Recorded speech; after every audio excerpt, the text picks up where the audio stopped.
One of the top dogs at Ubisoft, and specifically the Assassin's Creed franchise, Mark Alexis Cote, who is the vice president and executive producer for the Assassin's Creed franchise at Ubisoft, is admitting that what they are doing with Assassin's Creed Shadows is to go beyond what is accepted truth. He is indeed admitting that is what they are doing with Assassin's Creed Shadows. Before we get to this, I'd like to ask you, please hit that subscribe button, hit that bell for notifications so don't miss any of our future videos here at the Trent Report.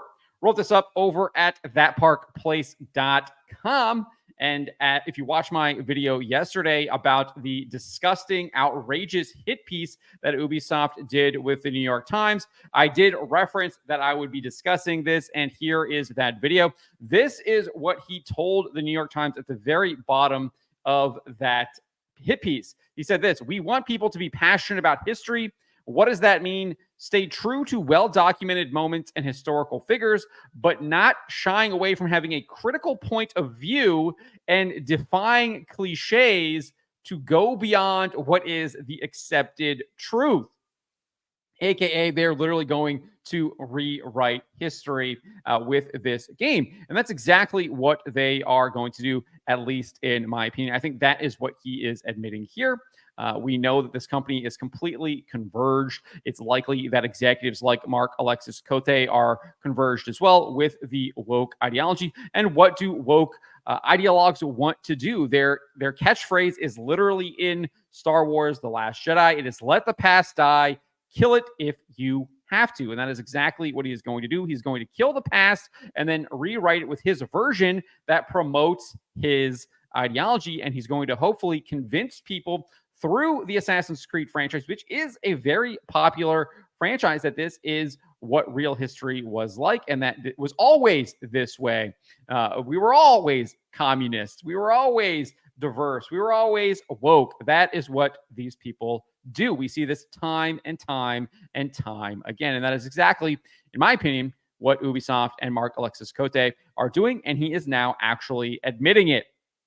So, and I think this is the big kill shot right here. This is what really kind of affirms this for me, because you have these comments here from the game director, Charles Benoit, where he spoke with Xbox Wire in May.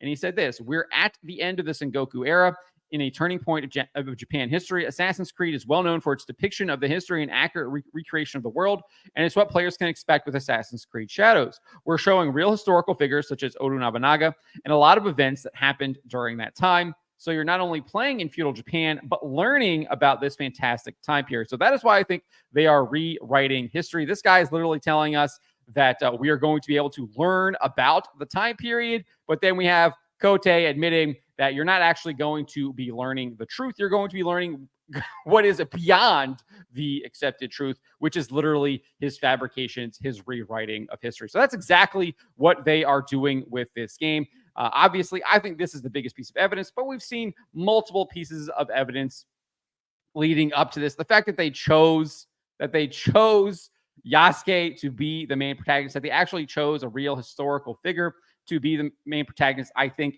is very clear that that is exactly what they were trying to do. This is the first time that they've done this in any Assassin's Creed game. Usually they create a fictional character. I mean, who would have guessed that setting a game in feudal Japan that they would have created a gay, that they would have retconned Yasuke into being gay and then made an African man into the main character. No, everyone expected it would be a Japanese character, because that is what Ubisoft has always done with all of their other Assassin's Creed games. They literally have characters from the locations that the games are set in, every single one of them.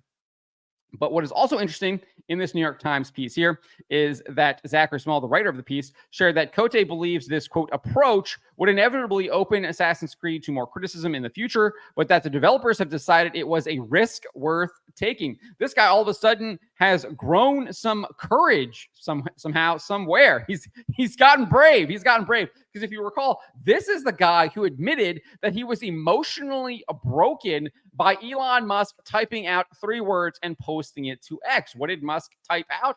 He typed out DEI kills when he found out that Assassin's Creed Shadows features a gay African protagonist aka Yasuke, in the feudal Japan setting. Obviously, Ubisoft is going beyond the truth with Yasuke and making him gay, or allowing players to make him gay during their playthrough.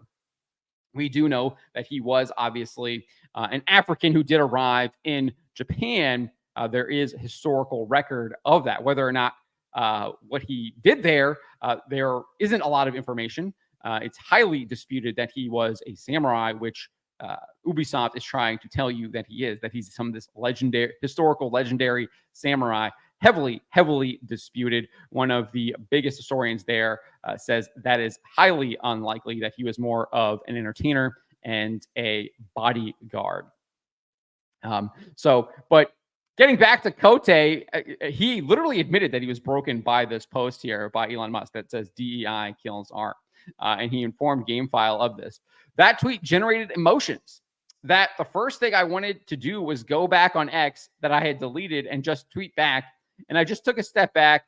I had a mindfulness app on my phone, and I did a bit of mindfulness to try to explore the emotions that this tweet created. Like, I did a bit of mindfulness? Like, what is this? What is he even talking about? I mean, this guy was so emotionally broken. He's so emotionally weak that he literally has an app on the phone, because clearly this happens a lot more than just this. And he had to go use this app because what did Elon Musk post? He posted DEI kills art.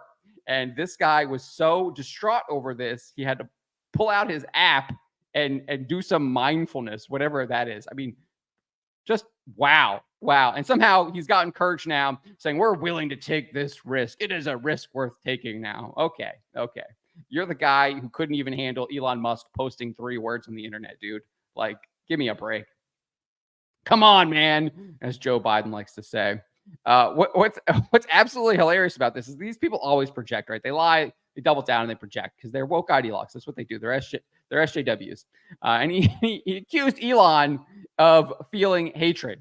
But he's the one who actually admits that he was the one being hateful. He says, for me, Elon, it's sad. He's just feeding hatred. He's saying Elon is feeding hatred. But like, look, what does he say in the next sentence? I had a lot of 3-word replies that came to mind.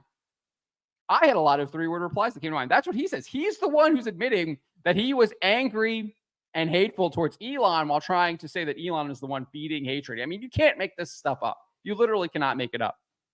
He then continued, by attacking someone like Elon, I will not convince people about our point of view as a team. No, you won't. You would actually convince people what your point of view as a team is, that you're a woke ideologue. You would further convince people of that. That is actually what your point of view is.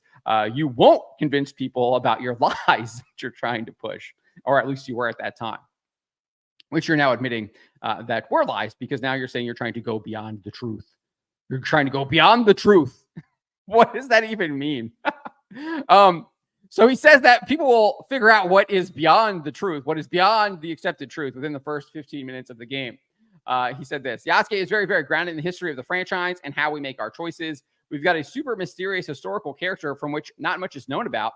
And for us, it was what we want in Assassin's Creed. What Elon says is not the game that we're building. It clearly is. You stuck an African dude in a Japanese setting that is obviously from your woke DEI ideology that is all over your company's website and that you admit you put into your games. So no, it's exactly, the DEI is literally in your game. And then you also have interviews and posts on your website indicating that you're going to make the character gay or allow players to make him gay during their playthrough. So that literally is in the game. You admitted that. So what, this guy's just like lying. People will have to play the game for themselves. And if within the first 11 minutes and 47 seconds, they are not convinced of what we're doing, we can have the discussion. No, we can have the discussion right now. And we are, because as Asmongold said in his recent video, just bashing Dragon Age, the Veilguard, we can judge books by their covers. That's literally why they have covers. You look at a cover, you look at the front, you look at the art, you're like, oh, that actually looks really interesting. Maybe that's something I'll check out. And then you go and maybe read the back and read the summary. You're like, okay, this is something that I want to check out. And you go in and buy it. Or you're like, oh my gosh, that is absolutely disgusting, ugly. I'm not even, you just walk past it. You don't even see it. You just keep going because because the cover didn't stand out at you. Or if you thought the cover was maybe somewhat interesting, you look at the back, you read the summary, and you're like, not for me, and you move on. And maybe in the case of Assassin's Creed Shadows here, you see all this stuff, you liked what you had got previously in the series, and then you're just like, what is going on here? This doesn't look like Assassin's Creed anymore. What are we doing here? What is happening? What has happened to this company? And you're like, this is ridiculous. I don't want any of this. And so you just you talk about it and you say you don't like it and you tell other people that you don't like it. And you're just like, no, I'm not purchasing this. And I think that's what's happening. People are finally realizing that you can judge a book by its cover and you can say, no, I don't like that cover, and you move on. That's how I've been operating, and I think it's been helping. It's great. I don't have to watch any of this woke garbage. I don't have to play any of this woke garbage. I just avoid it. There are other things that I can do with my time, with my life, that are much more satisfying to me than playing a woke garbage game that's just trying to indoctrinate me. I'm just going to be infuriated by it. So nevertheless, he goes on and says this: I was reviewing the game very recently, and I was like, the answer is there. I just hope and wish that people can keep an open mind about this and see the game for what it is. It's an Assassin's Creed game, and I believe the best one we've ever built. Yeah, I doubt that. It's unlikely that many gamers will be giving Ubisoft and Cote the chance to give to see the creative choices they took with the game and their ensuing responses to player dissatisfaction to those choices. Craig Skisistimas, aka Stuttering Craig, who owns and hosts the Side Scrollers podcast, shared inside information from a retail source indicating that physical pre-orders for Assassin's Creed Shadows are very low. This is what he posted on X. My insider told me that as of this morning, at their nationwide big box chain, Assassin's Creed Shadows has less than 800 pre-orders combined for Xbox and PlayStation 5 company-wide. They have over 900 stores. That is less than one pre-order per store. Yikes. That was just at the end of August. So about two and a half weeks ago. That's absolutely terrible. I actually did look at this on the PlayStation Store this morning, right before I published this article. Put this in here. You can see that the Ultimate version, which costs $130, is 16th in pre-orders. All the way down here, it's behind Dragon Age, the Veilguards Deluxe Edition. It's behind Call of Duty. It's behind all three editions of Dragon Ball Sparking Zero. It's behind Mortal Kombat 1. I mean, it's behind Silent Hill 2.